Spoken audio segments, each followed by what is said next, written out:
heaven? No. It's Iowa.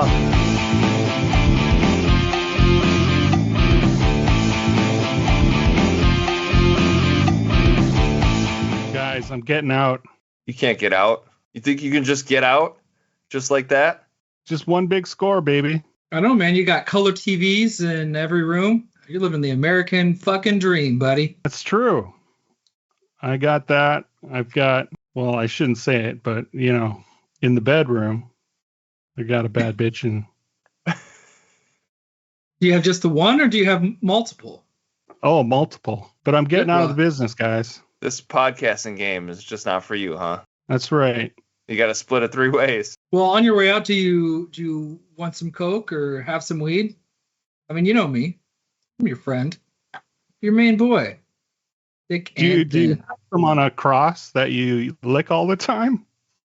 But I can snort? Yeah, I'll give you. Yeah, I'll just pass it to you. Yeah, you can use my little mini scoop or spoon or whatever it is. Sure, go for it, man. We're talking Superfly on the Pot of Dreams.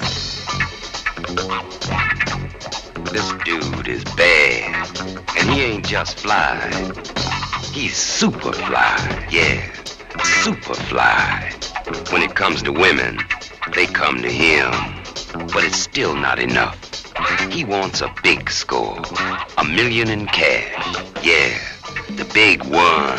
This is a chance, and I want to take it now, before I have to kill somebody, before somebody ices me.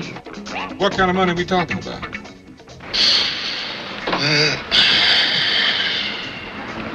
Not much. I want his ass out working.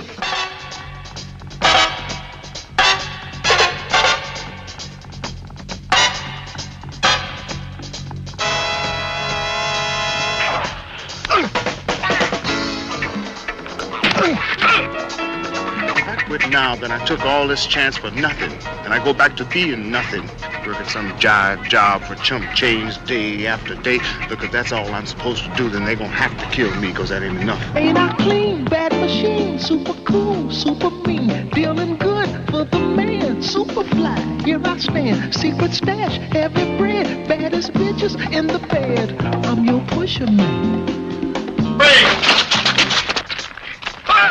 Can a Superfly Harlem dude beat the system? He's got a plan to stick it to the man. He's super hood, super high, super dude, Superfly.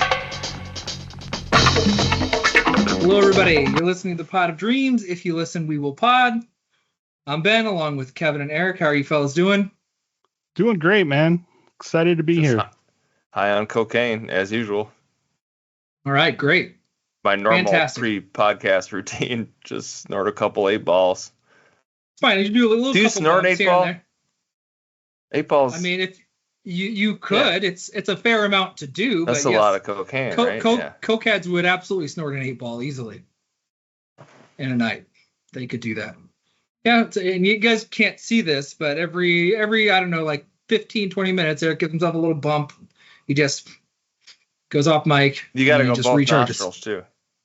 Oh yeah, you do the one, you do the other, and you're good to go. I guess we're talking about drugs because this is a super drug infested movie, Superfly. I picked it. Is an era of film we hadn't covered, the blaxploitation era, and this is one I like the best, which isn't to say it doesn't have problems, because it does, but I super enjoy, I guess, the vibes of this one. Had either of you even heard of this movie before? Yeah, I've heard of it. Curtis Mayfield had a pretty big soundtrack to it, and I heard of other blaxploitation movies. Haven't watched very many. Seen Shaft and Sweet Sweetback's Badass Song, I think is the name of that one. Oh, is that any good? Is that a musical? No, it's not a musical. It's Mario Van Peebles, or his dad was in it and directed it. I didn't think those were very good movies, but they were entertaining a little bit. So I didn't have very high hopes for Superfly, I gotta say. That's fine. Okay. So were you not even mildly entertained then? By Superfly? Yeah. Oh, I enjoyed Superfly. I was impressed. Oh, okay. All right. It does have some problems. It has very shoddy editing for a movie. Yeah. Oh, on the technical level, it's riddled. It feels with like issues. a student film for some. Yeah, of it's like an early '70s independent movie, basically. It's like the equivalent of that. Oh, for sure. There was a time when Superfly gets the little manila envelope with like the dirt on the commissioner guy, and they're trying to do a zoom, but instead of like doing a slow zoom in on it, it's like jerky because he's like because there's like they just didn't know how to do it exactly right. Not that I could do it any better. Yeah, the editing is choppy, and there's a action sequence at the beginning, and Steadicam wasn't even invented yet, but like it's just the camera's shaking because they just can't keep it steady as they're running to keep up with the actors. Yeah, it's rough.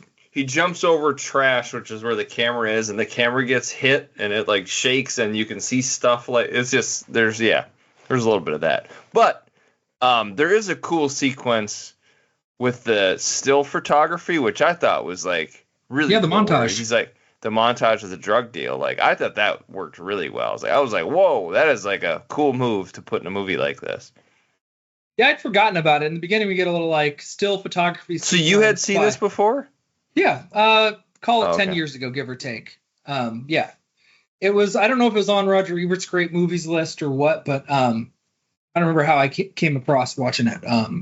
It's very rough though. It's very rough. But my biggest beef is I think there's just a lot of filler in it. Like they wanted to pad time, so there's just like they repeat songs and shots. And then the worst is just the sex scene right in the middle. It's just gratuitous and pointless. Like they just want to stretch out the runtime. In the bathtub? Yes. That I don't know however many minutes that is.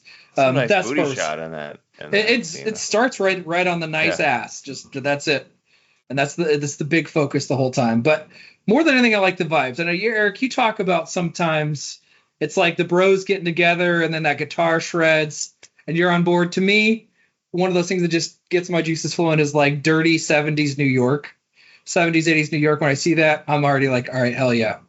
It looked cold that too. In spades. Yeah. It must have been like January or February, something like that. Yeah, it looked dirty and snowy and cold and miserable. And I was just on board. We get a nice overhead shot with like two just random junkies. I'm already there. And then the Curtis Mayfield tunes, which again, get reused a bunch.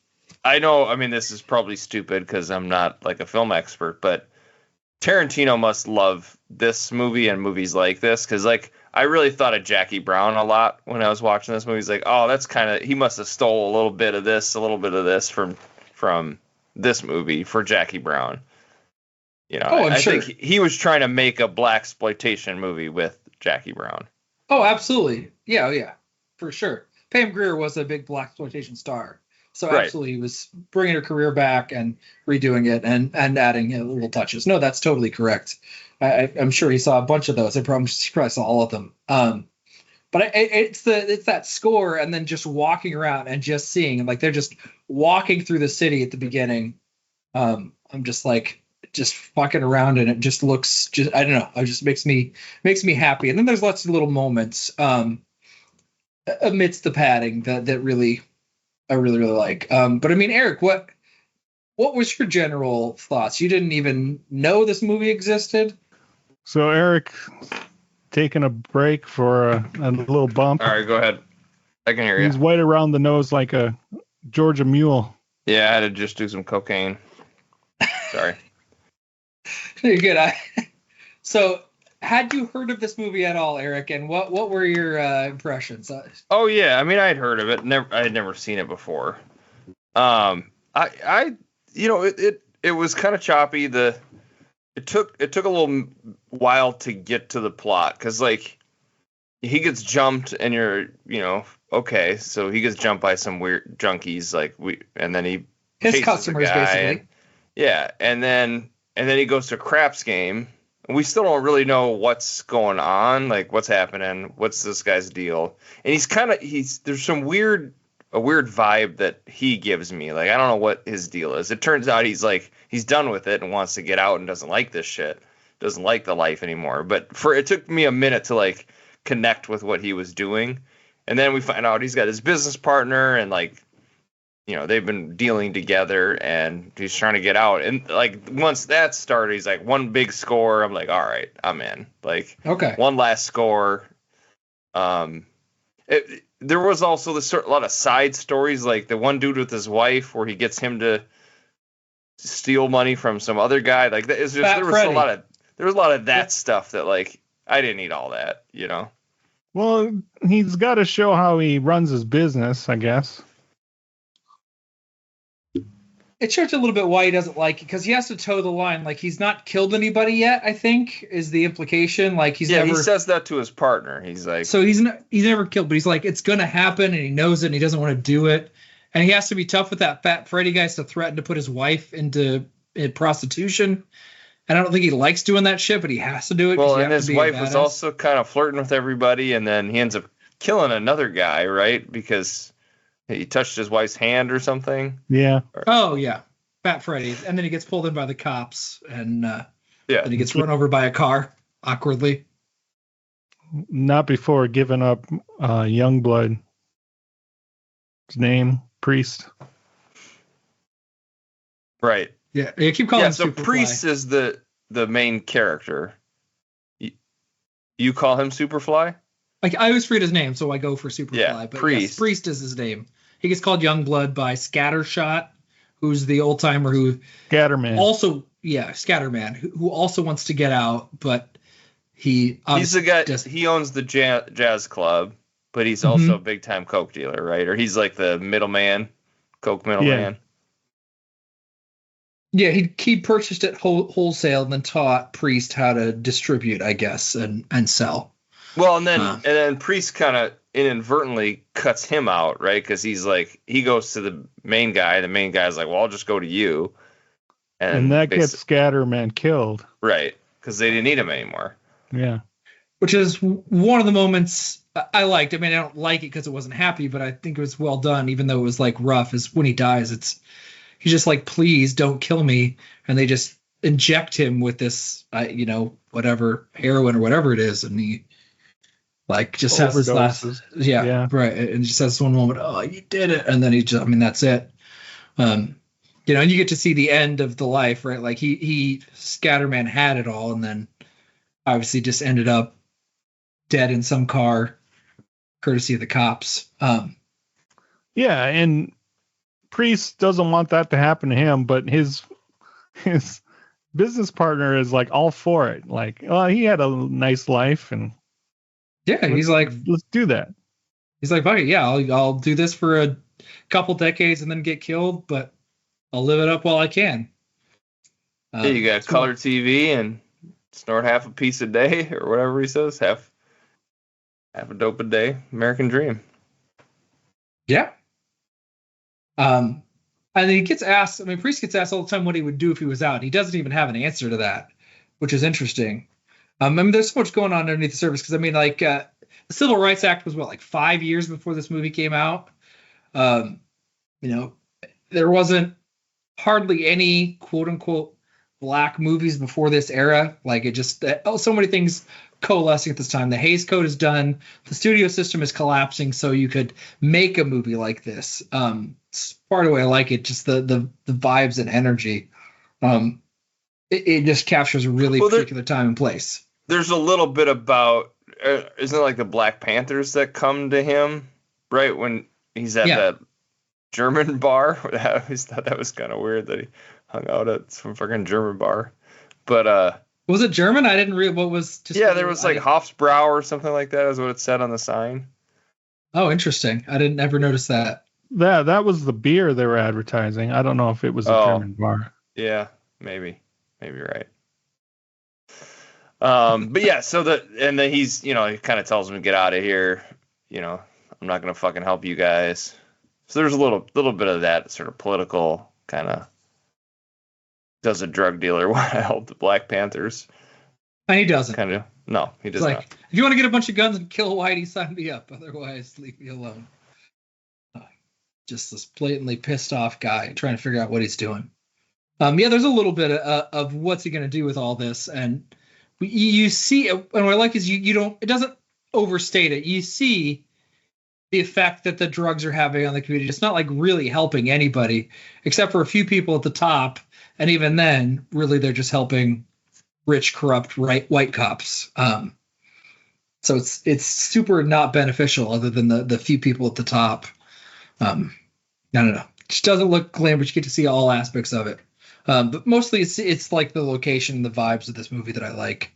And I like the rough edges. I like that it's basically this DIY crowdsourced. And they even got money from locals to pay for some of this shooting. So did you mention this when we did the lead in last week? So the guy that directed Superfly is the guy that directed this, is his dad, right? Did we talk about that? Shaft's dad? Or no, Shaft? the director of Shaft is the dad of the director of this movie. Yeah. Which is kind of crazy, right? No, nobody cares. No, I mean, I care. I don't know. I'm just evaluating if is it crazy. I don't know. It's probably a pretty small circle at the time of black filmmakers. Yeah, so I help each other out. Noting. I don't remember if you brought that up before when you had I saw that and I thought that was kind of interesting. Well, I saw that he was born in Minneapolis. Oh, I didn't know that. Yeah, so Gordon Parks Jr. is the director of Superfly, and his dad, Gordon Parks, was the director of Shaft. But you're saying Gordon Parks Jr.? Yeah, Minneapolis, Minnesota. There you go. Look at that. When did he move? How many years did he spend in the great city of Minneapolis? Maybe he's still there. No, he died in a plane crash or something. Oh, he man. died at 44 years old.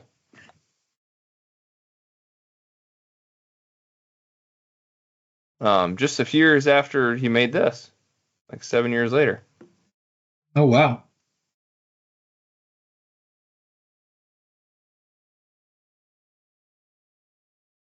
Huh. Yeah, I don't know. Yeah, small plane crash near Kenya. Yeah, I don't know where we're going with that. I just thought that was kind of interesting. Yeah, well, we're just trying to see how long he grew up and lived in Minneapolis. I Didn't figure it out. No. Fair enough. Not that important. What I was going to say is, obviously, like I said, what I liked was his, he's got one last deal, and so he has to sort of put all these pieces together to try to do it. The plan, I was a little like, all right, so what's your plan here?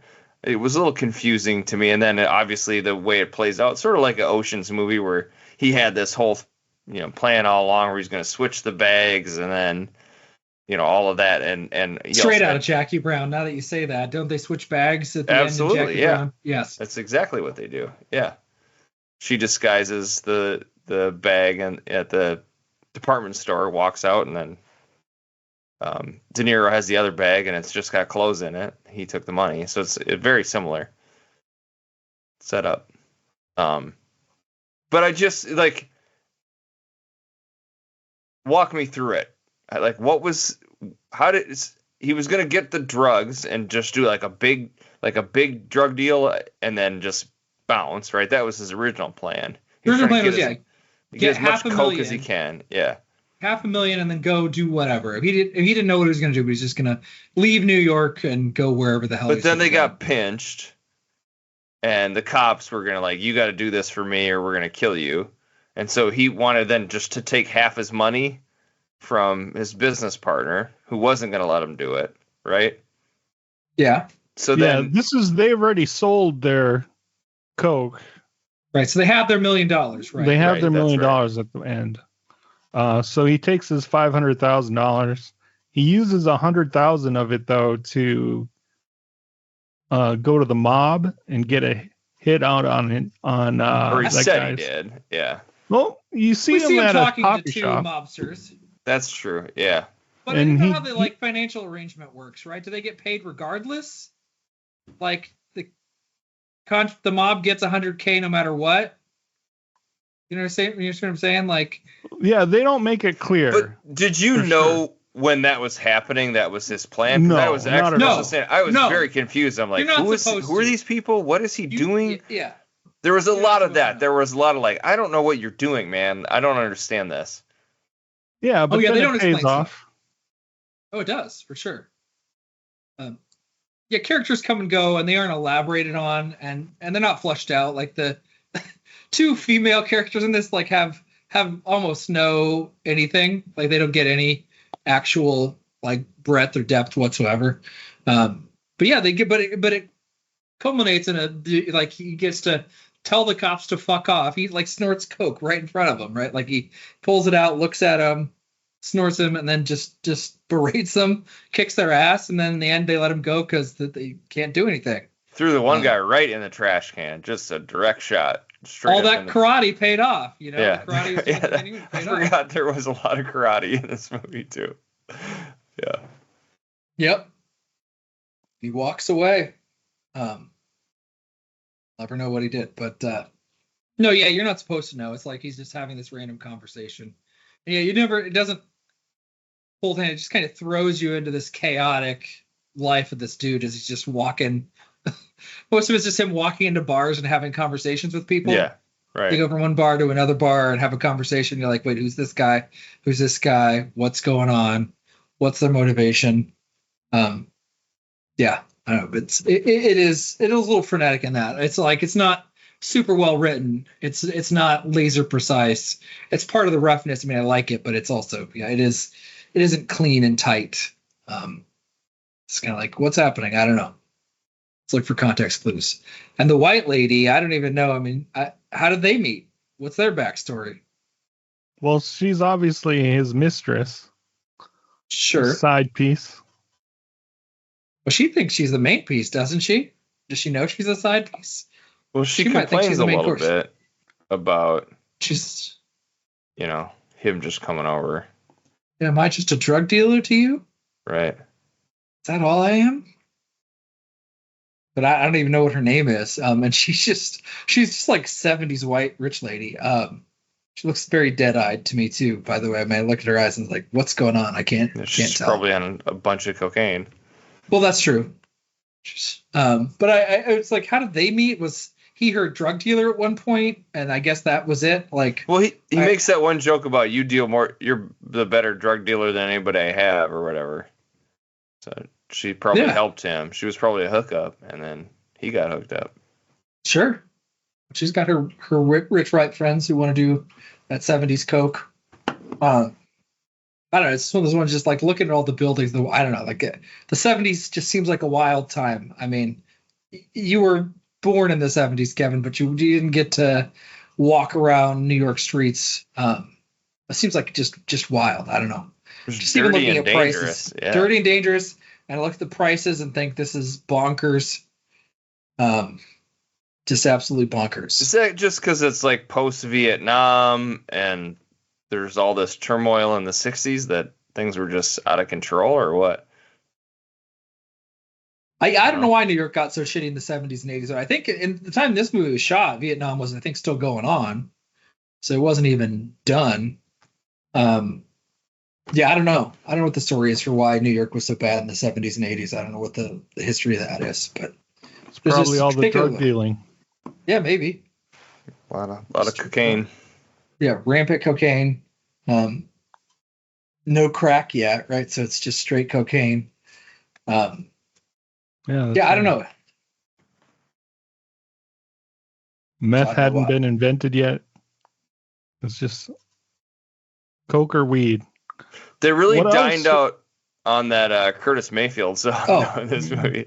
I mean, it's a good song. There's two. I mean, There's two, and they use them over Superfly and over and Pusher Man. Yeah. Yep. They're like, well, we got this awesome score. We're going to use it. There's it's a bit that much. bass line and that little guitar lick that dun, dun, dun, dun, dun, dun. They just use that over and over again. That gets me. It's too repetitive in this movie, but that's like my version, Eric, of like shredding. Like, oh, I'm there. It's funky. I can dig this. How many times since you watched this did you listen to that in your car while you were driving? I mean, I don't have a way of reliably listening to streamed music in my 2015 Dodge Grand Caravan, and I don't like commute much. So do you still have CDs, or how do you? We need to talk about that. How do you? I listen to the radio. I don't know if you remember this. Only the radio, exclusively the radio. Pretty much, yeah.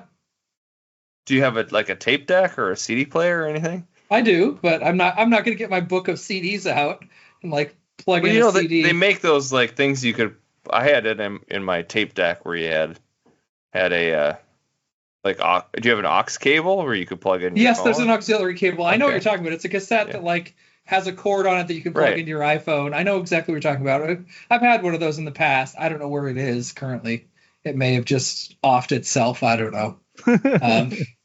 It's somewhere. So no, I've listened to it a bunch just, on my computer on Alexa.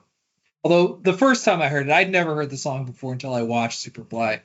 That was like months of listening to the songs over and over again, particularly Pusher Man. Is like, this is just great, great, great.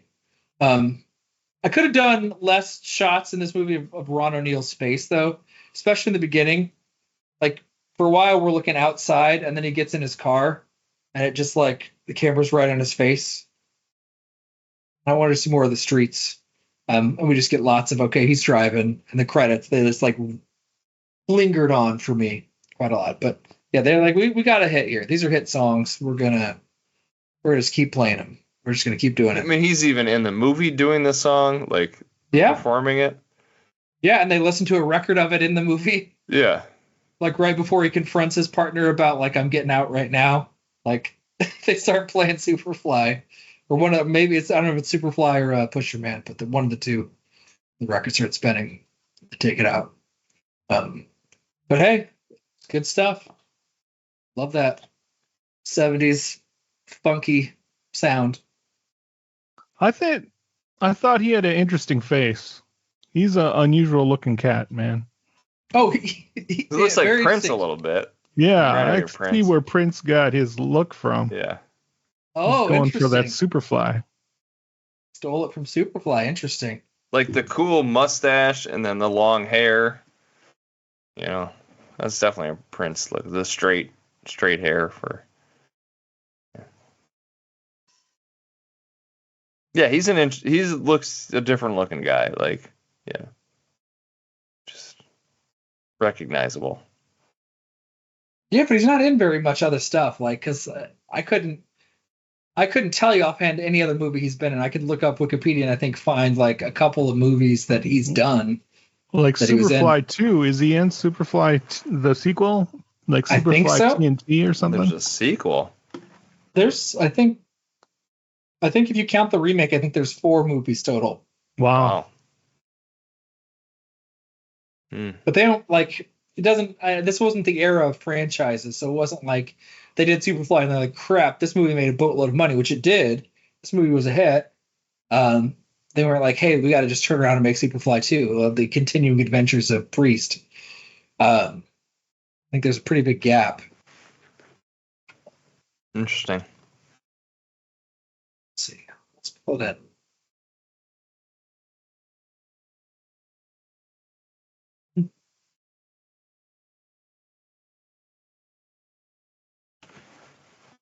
Yeah, I mean, Yeah. Oh, go ahead. No, I was gonna say there's Superfly TNT, so I guess that one did crank out, and then there was another one in 1990, The Return of Superfly, and then the remake in 2018. Anyway, That's all. Go ahead, Eric. No, I was just gonna say I don't have a whole lot else to say about it. It was an entertaining movie. Yeah, definitely a different genre than I would have expected. I guess it's more like a crime movie, but you can see the seeds, like I said, of other people that I like a lot would have been super influenced by it. Like Mean Streets? Do you think Mean Streets took something from this? Mean Streets is kind of like the Italian version of this, but yeah. Yeah, I mean, it probably opened the door to make a more gritty, crime movie like that.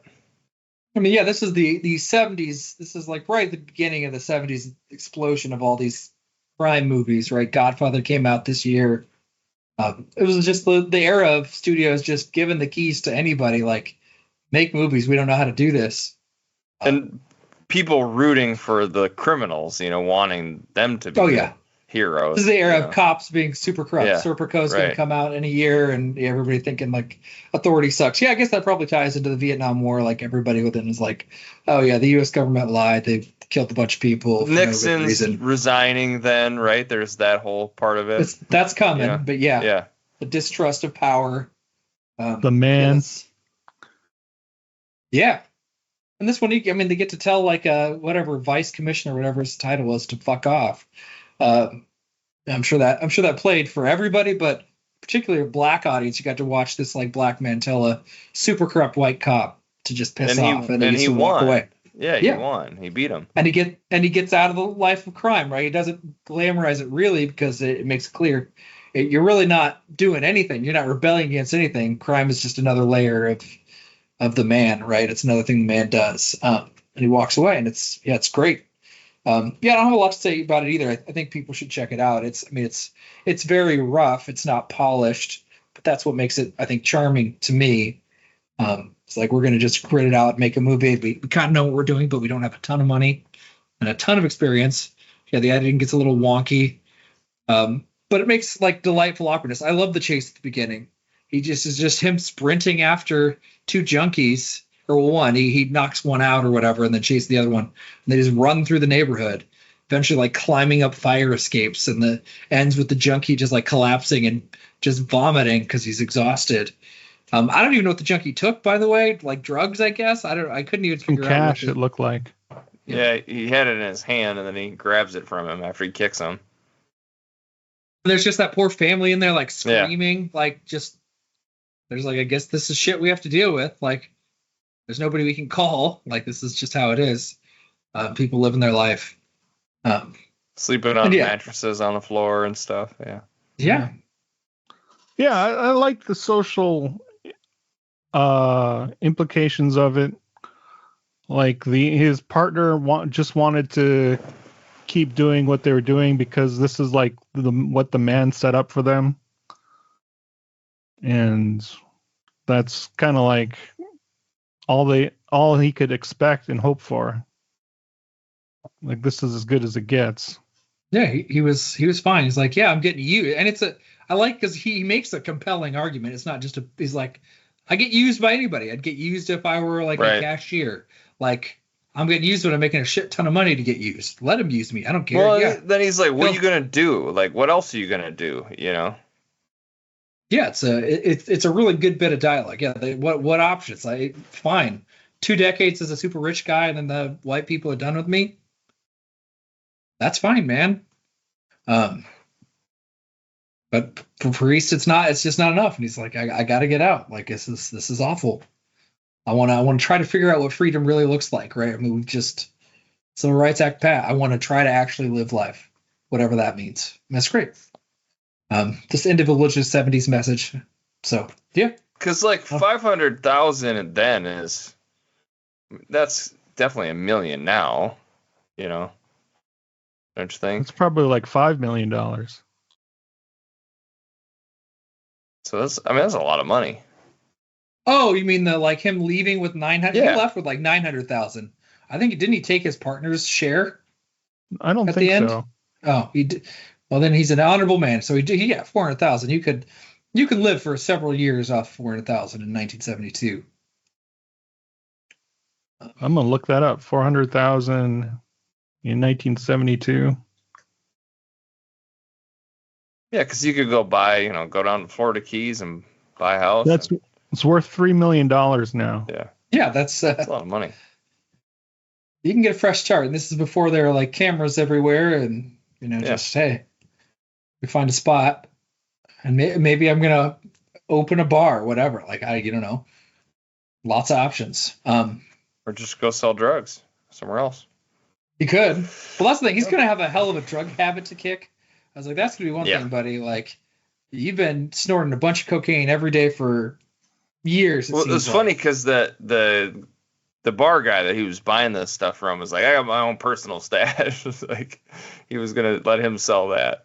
I got a key, my own personal stash. It's like, oh, okay. Just starting a key of cocaine. But yeah, I would say for me, it's about probably like 3.5, 4 stars, maybe 3.5 stars. Yeah, I think that's pretty reasonable. I'd go 4 stars, but that's it. I mean, it's because I like its flaws mostly. I like the vibes. It definitely has problems, but I mean, I think it's worth watching. I think it's a fun time. Yeah, I think we're all ballpark buddies on this one. It's 3.5. It's entertaining, but it is very rudimentary of a movie as well. Yeah. I just didn't like the priest character all that much. There wasn't a whole lot there. Not that he was like a bad guy or a bad actor. There just like wasn't a whole lot to him. Well, he was cool and the ladies liked him. Yeah, I guess that's it. He's super No, yeah, I mean, they had an idea. Like, the characters aren't super flushed out. But like I thought he'd be like a tough guy, or like which he really wasn't, or Well, I thought that's funny, what and he they wasn't funny at all. In the beginning when he ran down the druggie that stole from him. That was he's determined. Showing how he pulled himself up on that fire escape and kind of turned himself around. I was actually impressed that he did that himself. I was like, oh shit, that would be hard to do. Like, just jump up and grab it and pull himself up. I don't know if I could do that. I definitely couldn't do that. Yeah, I'm sure I couldn't. Yeah, I mean, it shows his dogged determinism at the beginning. But yeah, he doesn't. I mean, none of the characters are super flushed out. It's like we just have this idea of this guy's a drug dealer and he's going to actually get out. We got to go through this process. He's got a partner that loves the life and doesn't want out, and we see the end of the road for that life. Mm-hmm. And that guy goes down. Yeah, no, I think it's a good movie. Glad we watched it. Yeah, I think Eric, you're next. Okay. Next movie is from 1988, and it's directed by David Zucker. That's the director's name. I know that's not much of a clue because he probably is that like Airplane or something? It is not Airplane. Airplane's earlier. Airplane's like 79, 80. Naked Gun? Naked Gun is correct, yeah. So you do know who David Zucker is. I wouldn't have known. Oh, they did all those goofy like he did the scary movies too. Yeah, like that was his whole all the like satire spoofs. It's like, no, that was super helpful. Right. That makes sense. Okay. Well, yeah. In honor of the remake that's just came out. And it stars Naked Gun from the Files of Police Squad is actually the title of the movie. Stars Leslie Nielsen, and the remake stars Liam Neeson. I don't. They must have done that on purpose, right? That their names are so fucking similar. I think. Yeah, there's apparently an old show called Police Squad, which I've never seen, but that predates the movie. That's why it's from the Files of Police Squad. There was like 6 episodes of the Police Squad, which was the same energy. I have not seen this movie in a long time. I haven't either. I remember really loving it. Yes, there is a new one. I think it was on some of the free, like Tubies or whatever, free services to watch. I don't know if it still is, but Well, I'm watching the sequel/remake this weekend. So heard it's good. Heard it's fun. Yeah, I heard it's good too. So yeah, The Naked Gun. We're watching that next week. Awesome. Stay tuned. Get ready to laugh. All right. Bye-bye. Stay cool. Pushing me.